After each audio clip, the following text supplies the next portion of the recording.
Masintabi po sa mga kumakain ngayon, sensitibo ang ating susunod na balita.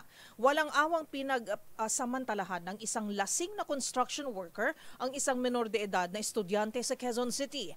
Ang biktima, bibili lang sana ng makakain ng mapagdiskitahan ng suspect. Ang buong detalye ay hatid live ni Giselle Ricafort. Giselle.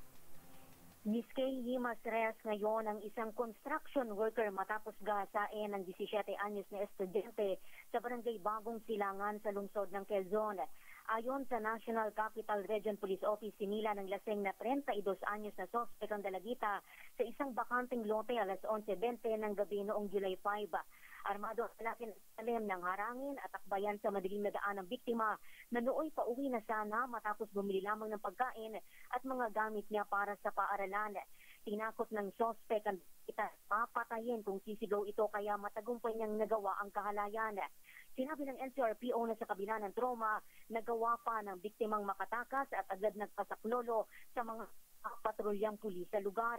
Inabutan ang katauhan ng Payatas Police Station 30 ng suspect sa mismong crime scene at na-recover doon yung ipinanakot niyang patalima. Ito si Giselle Ricafort para sa DZRH Pinas sa Pilipino. Maraming salamat, Giselle Ricafort.